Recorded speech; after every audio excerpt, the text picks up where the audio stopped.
Hi, tech and agri ടിപ്സിൻ്റെ മറ്റൊരു വീഡിയോയിലേക്ക് എല്ലാവർക്കും സ്വാഗതം. ഇന്ന് നമ്മൾ പറയാൻ പോകുന്നത് ഒരുപാട് ആളുകൾ വിളിച്ചിട്ട് ചോദിക്കുന്ന ഒരു കംപ്ലയിൻ്റാണ്.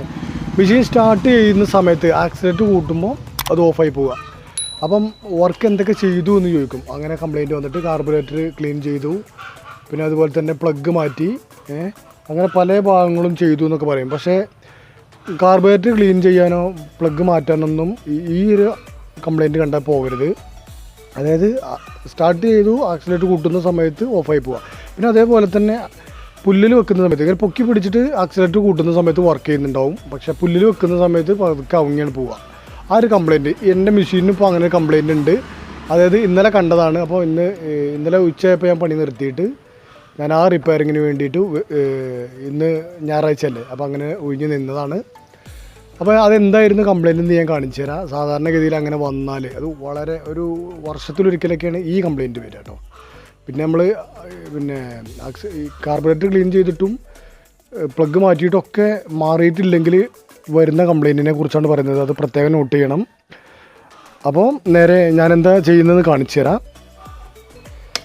അപ്പോൾ നമ്മൾ കേസ് അയച്ചിട്ട് കാണിച്ചു തരാം ഏത് ഭാഗത്തായിരുന്നു പ്രശ്നം എന്നുള്ളത്. നിസ്സാരമാണ്, പക്ഷേ ആരും ശ്രദ്ധിക്കാത്ത ഒരു കംപ്ലയിൻ്റാണത്.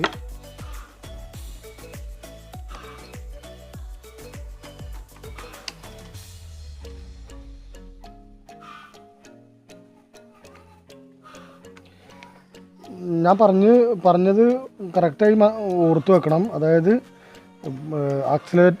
കാർബറേറ്റർ ക്ലീൻ ചെയ്തു, പ്ലഗ് മാറ്റി, മറ്റ് പ്രശ്നങ്ങളൊന്നും ഇല്ലയെന്ന് ഉറപ്പ് വരുത്തിയിട്ടും ആ പ്രശ്നം തുടരുന്നുണ്ടെങ്കിൽ ആണ് ഈ വർക്ക് ചെയ്യേണ്ടത്. കാരണം മിക്കവാറും ലാസ്റ്റ് ചെന്നെത്തുന്നത് അവിടെ തന്നെയാണ്. അത് എന്നോർത്ത് നേരെ പിസ്റ്റൺ കംപ്ലയിൻറ്റ് നോക്കാനോ റിങ്സ് മാറ്റാനോ ഉള്ളിലെന്തെങ്കിലും കംപ്ലയിൻറ്റ് ഉണ്ടാവും എന്നോർത്ത് ഉള്ളിലേക്കൊന്നും കയറി പോകരുത്. ആദ്യം പുറത്തുള്ള മുഴുവൻ വർക്കിലും ഒരു വർക്ക് മാത്രം ചെയ്യാതെ എല്ലാവരും നേരെ അഴിച്ചിട്ട് റിങ്സ് പോയോ എന്നൊക്കെ ചെക്ക് ചെയ്യാൻ വേണ്ടിയിട്ട് കയറിപ്പോവും. പക്ഷേ അങ്ങനെ ആദ്യമായിട്ട് ഒരു എക്സ്പീരിയൻസ് ടെക്നീഷ്യൻ അല്ലാത്ത ഒരാൾക്ക് അതൊന്നും കണ്ടാൽ മനസ്സിലാവില്ല. അപ്പോൾ നമ്മളിങ്ങനെ വീഡിയോ കാണുന്നൊരു ധൈര്യത്തിലാവും അഴിച്ചു നോക്കുക. അഴിച്ചിട്ട് കംപ്ലയിൻറ്റ് ഉണ്ട് എന്ന് മനസ്സിലാക്കണമെങ്കിൽ നല്ല എക്സ്പീരിയൻസ് വേണം. അപ്പോൾ അത് പ്രത്യേകം നോട്ട് ചെയ്യണം.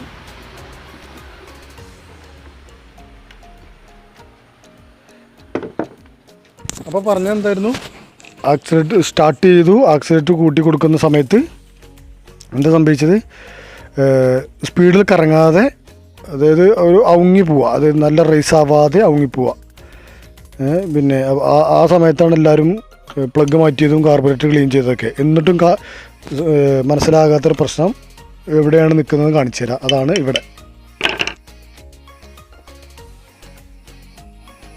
ഇവിടെയാണ് ആ പ്രശ്നം. ഇതിൻ്റെ വീഡിയോ നോക്കിയതിന് മുമ്പ് ഒരു 4 സ്റ്റോക്കിൽ ഹോണ്ടയിൽ കാണിച്ചു തന്നിട്ടുണ്ടായിരുന്നു. ഹോണ്ടയിൽ കാണിച്ചു തന്നതിന് ശേഷം ആ വീഡിയോ കൂടുതലായിട്ട് ആരും കണ്ടിട്ടില്ല. അതുകൊണ്ട് തന്നെ സംശയങ്ങൾ വീണ്ടും വരാനുണ്ടായ മെയിൻ കാരണം അത് തന്നെയാണ്. സൈലൻസർ അയച്ചെടുത്തപ്പോൾ കണ്ടത് ഉള്ളിൽ നിറയെ ഓയിലാണ്. ഓയിൽ മാത്രമല്ല, അതിനുള്ളിൽ ഒരുപാട് കരി ഉണ്ടാവും. ഈ സൈലൻസറിൻ്റെ ഉള്ളിലുള്ള കരി മാത്രമല്ല പ്രശ്നം, വേറെ കരി ഉണ്ടാവുക. അതാ ഇതിൻ്റെ ഈ ഭാഗത്ത് നല്ല പോലെ കട്ട കുത്തി അടിഞ്ഞിട്ടുണ്ടാവും. ആദ്യം അത് ക്ലീൻ ചെയ്യണം. അത് ക്ലീൻ ചെയ്തതിന് ശേഷം നമ്മൾ സൈലൻസർ ക്ലീൻ ചെയ്യാൻ എങ്ങനെ ക്ലീൻ ചെയ്യുന്നുള്ള കൺഫ്യൂഷൻ ഉണ്ടാവും. അത് എങ്ങനെ ചെയ്യണം എന്നുള്ളത് കൂടി കാണിച്ചു തരാം. അത് നമ്മൾ ഇതിൻ്റെ ഈ ഭാഗം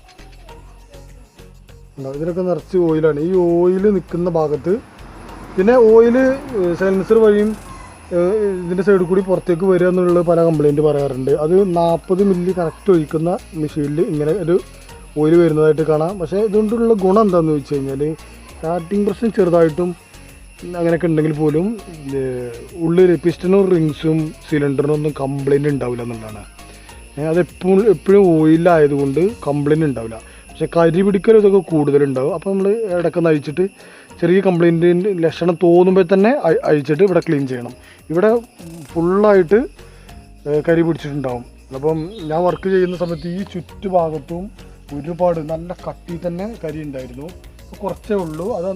അത് ഞാൻ ക്ലീൻ ചെയ്തു. ഈ ഭാഗം മാത്രം ക്ലീൻ ചെയ്തു. സൈലൻസറിൽ ചെയ്യേണ്ടത് ചെയ്തിട്ടില്ല. ഇവിടെയും ക്ലീൻ ചെയ്തിട്ടുണ്ടായിരുന്നു. അപ്പം എന്തെങ്കിലും മൂർച്ചയുള്ള എന്തെങ്കിലും ഉപയോഗിച്ചിട്ട് ഇങ്ങനെ ചുരണ്ടിയെടുത്ത് നല്ലപോലെ ഇവിടെ ഫ്രീ ആക്കണം. അതായത് ഇത് അടഞ്ഞിട്ട് ഒരു ചെറിയ ഹോളായി മാറും. അതായത് എല്ലാ സൈഡിലും കരി പിടിച്ചിട്ട് ഒരു ചെറിയ ഹോളായി മാറും. അങ്ങനെ ആകുമ്പോൾ തന്നെ ആക്സിലേറ്റർ കൂട്ടുന്ന സമയത്ത് പോയിട്ട് ഓഫായി പോകും. സ്പീഡ് കിട്ടില്ല. അതൊക്കെ ഇവിടെയാണ്. പക്ഷേ ഇത് ചെയ്തിട്ടും പ്രശ്നം തീരുന്നില്ലെങ്കിൽ നമ്മൾ ഇതാ സിലിണ്ടറിലുള്ള സൈലൻസർ ഹോൾ ക്ലിയർ ചെയ്തിട്ടും ക്ലിയർ ആയിട്ടില്ലെങ്കിൽ ഇത് ചെയ്യണം. എന്തായാലും അങ്ങനെ കംപ്ലൈൻറ്റ് ഈ ഭാഗത്ത്, അതായത് സൈലൻസർ ഹോളിൽ കരി പിടിച്ചിട്ടുണ്ടെങ്കിൽ തീർച്ചയായിട്ടും ഇതിൻ്റെ ഉൾഭാഗം മുഴുവനായിട്ട് അടഞ്ഞു കാണും. അപ്പോൾ ഇത് എങ്ങനെ എടുക്കുന്നില്ല, ഇതിനുള്ളിലേക്കൊന്നും നമുക്കൊന്നും ചെയ്യാൻ കഴിയില്ല. അപ്പോൾ ഇത് എന്ത് ചെയ്യണം എന്നില്ല, ഇതൊന്ന് ചൂടാക്കുമ്പോൾ ചിലപ്പം ഉള്ളൊന്നും കത്താൻ വേണ്ടിയിട്ട് പെട്രോൾ വയ്ക്കുകയോ മണ്ണെണ്ണ വയ്ക്കാനൊന്നും നിൽക്കരുത്.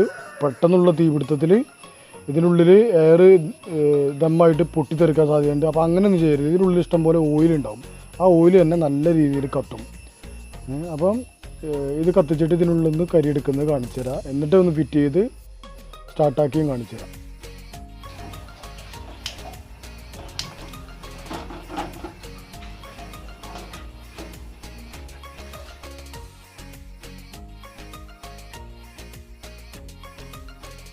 നമ്മൾ സൈലൻസർ ആദ്യം ഗ്യാസ് സ്റ്റൗവിലാണ് വെച്ചിരുന്നത്. പിന്നെ തീ പോരാന്ന് തോന്നി നമ്മൾ പാചകം ചെയ്യുന്ന അടുപ്പിലിട്ടു. അതൊന്നും കൂടി പരമാവധി എടുത്തതിന് ശേഷം ഞാൻ ഫിറ്റ് ചെയ്ത് കാണിച്ചു തരാം. അപ്പോൾ നമ്മൾ സൈലൻസറിനെ കത്തിച്ച് കരിച്ച് അതിനുള്ളിലുള്ള പരമാവധി കരിയൊക്കെ പുറത്തേക്ക് എടുത്തിട്ടുണ്ട്. പിന്നെ കണ്ടോ അത്രയും കരി കിട്ടിയിട്ടുണ്ട്. നേരത്തെ കാണിച്ചു തന്നു, പക്ഷേ കുറച്ചും കൂടി അതിൽ കൂടുതൽ കിട്ടി. അപ്പോൾ ഇനി നമ്മൾ ഫിറ്റ് ചെയ്തിട്ട് എങ്ങനെയുണ്ടെന്ന് നോക്കാം. നേരത്തെ നമ്മൾ ഇത് കളയാതെ ഇതിൻ്റെ സൗണ്ട് നിങ്ങൾക്ക് കാണിച്ചു തന്നു. അപ്പോൾ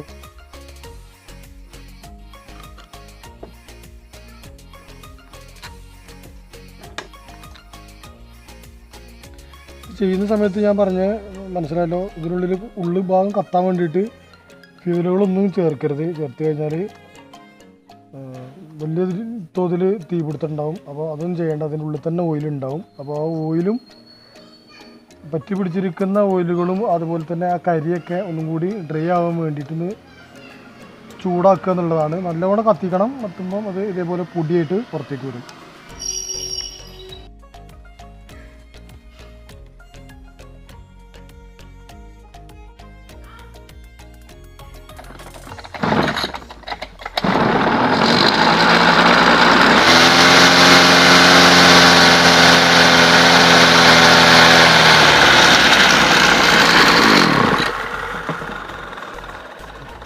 അപ്പം ഇത്രയേ ഉള്ളൂ.